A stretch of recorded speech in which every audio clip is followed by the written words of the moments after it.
कधी-कधी माणसांची श्रीमंती त्यांच्या घराच्या आकारात नसते, ती त्यांच्या संघर्षाच्या उंचीत असते. काही जण परिस्थितीसमोर हार मानतात, तर काही जण परिस्थितीलाच आपल्या मेहनतीपुढे झुकवतात. शून्यातून सुरुवात करून कष्टाच्या जोरावर स्वतःचं अस्तित्व निर्माण करणाऱ्या अशाच एका जिद्दी व्यक्तिमत्वाची ही प्रेरणादायी कहाणी. धन्यकुमार उत्तमचंद गांधी. वयाची 75 वर्ष पूर्ण केलेले धन्यकुमार गांधी आज मागे वळून पाहतात तेव्हा त्यांच्या आयुष्याचा प्रत्येक टप्पा संघर्ष, मेहनत, धाडस आणि जिद्दीची आठवण करून देतो.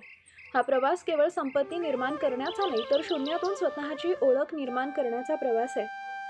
धन्यकुमार गांधी यांच्या जीवन प्रवासात कष्टाला सुरुवातीपासूनच विशेष महत्त्व राहिले. त्यांचा व्यवसाय होता रॉकेल आणि डिझेल विक्रीचा. आज पेट्रोल डिझेल सहज उपलब्ध असलेल्या या काळात आपण जगतो, पण त्या काळातील परिस्थिती वेगळी होती. व्यवसाय करायचा, ग्राहकांपर्यंत माल पोहोचवायचा आणि त्यासाठी स्वतः कष्ट करायचे हे त्यांच्या दैनंदिन जीवनाचा भाग होते. विशेष म्हणजे 35 लिटरचा ड्रम डोक्यावर घेऊन ते कष्ट करत होते. कल्पना करा, डोक्यावर 35 लिटरचा वजनदार ड्रम, पायाखाली रस्ता, समोर व्यवसायाची धडपड आणि मनात एकच विचार, आपल्या कष्टातून आपलं आयुष्य बदलायचंय. ही गोष्ट ऐकायला सोपी आहे, पण प्रत्यक्षात अशी मेहनत करणं किती कठीण असेल याची कल्पना आजच्या पिढीला करणंही अवघड आहे. लग्नानंतर नव्या आयुष्याची सुरुवात. धन्यकुमार गांधी यांच्या जीवनात लग्नानंतर एक महत्त्वाचा बदल झाला. लग्नानंतर त्यांनी आपलं गाव बदललं. नवीन गाव, नवीन माणसं, नवीन परिस्थिती आणि पुन्हा नव्याने सुरुवात. आपल्या ओळखीच्या ठिकाणापासून दूर जाऊन स्वतःचं अस्तित्व निर्माण करणारं ही गोष्ट सोपीच नाहीये. कारण स्वतःची ओळख निर्माण करण्यासाठी केवळ पैसा पुरेसा नसतो. त्यासाठी लागते मेहनत, सातत्य, धाडस आणि परिस्थितीशी जुळवून घेण्याची तयारी. धन्यकुमार यांनी हेच केलं. नवीन ठिकाणी जाऊन त्यांनी आपल्या कष्टाच्या जोरावर स्वतःचं अस्तित्व निर्माण केलं. 2 वर्षाची मेहनत आणि पहिली मोठी कमाई. या संघर्षाच्या काळात त्यांच्या आयुष्यातील एक महत्त्वाचा टप्पा आला. सतत 2 वर्ष मेहनत करून त्यांनी 2 एकर जमीन घेतली. आजच्या काळात 2 एकर जमीन खरेदी करणं ही आर्थिक बाब वाटू शकते, पण ज्यानं शून्यापासून सुरुवात केली आहे त्याच्यासाठी स्वतःच्या मेहनतीच्या पैशातून घेतलेली जमीन म्हणजे केवळ ती जमीन नसते, ती असते त्याच्या संघर्षाची पहिली मोठी कमाई. ती असते त्याच्या मेहनतीची पावती आणि ती असते भविष्यातील मोठ्या स्वप्नांची सुरुवात. 2 एकर जमीन त्यांच्या आयुष्यातील शेवट नव्हती, ती तर पुढच्या मोठ्या प्रवासाची सुरुवात होती.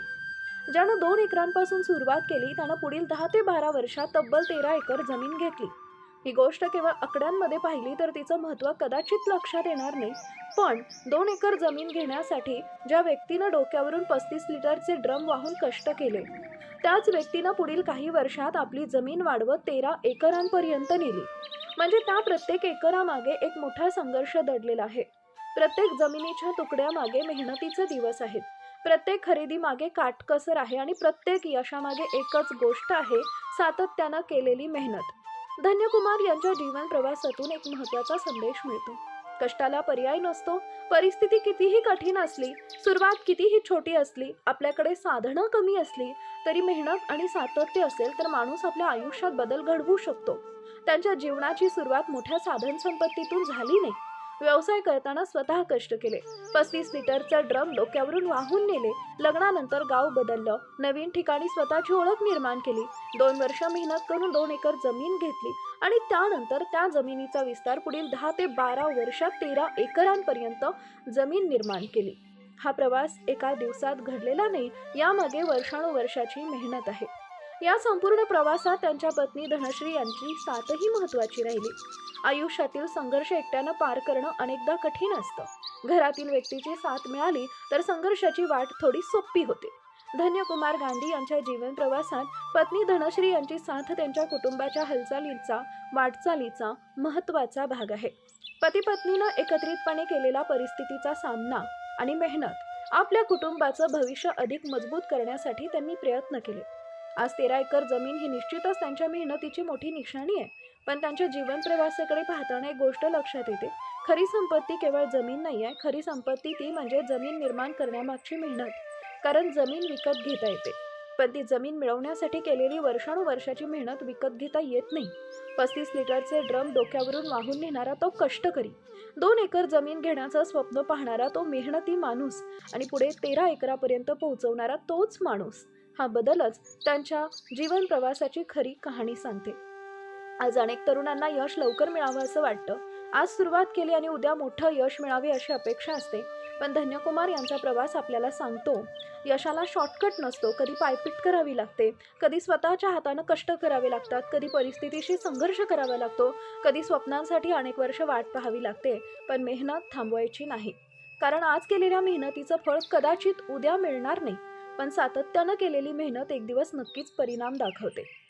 आज धन्यकुमार उत्तमचंद गांधी वयाच्या 75व्या वर्षात पदार्पण करतायत. 75 वर्षाचा हा प्रवास म्हणजे आयुष्यातील अनेक अनुभवांची शिदोरी. या प्रवासात संघर्षही आला, कष्टही आले, नवीन सुरुवातही झाली आणि यशही मिळाले. पण या सगळ्यात सर्वात महत्त्वाची गोष्ट राहिली ती म्हणजे कधीही हार न मानण्याची वृत्ती. आज त्यांच्या आयुष्याकडे पाहताना 35 लिटरचा ड्रम डोक्यावर घेऊन कष्ट करणारा तो काळ आणि पुढे 13 एकर जमीन निर्माण करण्याचा प्रवास यांच्यामध्ये मेहनतीची एक मोठी कहाणी दिसून येते. धन्यकुमार गांधी यांचा प्रवास आपल्याला एक साधा पण अत्यंत महत्त्वाचा संदेश देतो. सुरुवात छोटी असली तरी चालेल, पण स्वप्न मोठं असायला हवं. परिस्थिती कठीण असली तरी चालते, पण मेहनत थांबता कामा नये. हातात साधनं कमी असली तरी चालतात, पण मनात जिद्द असली पाहिजे.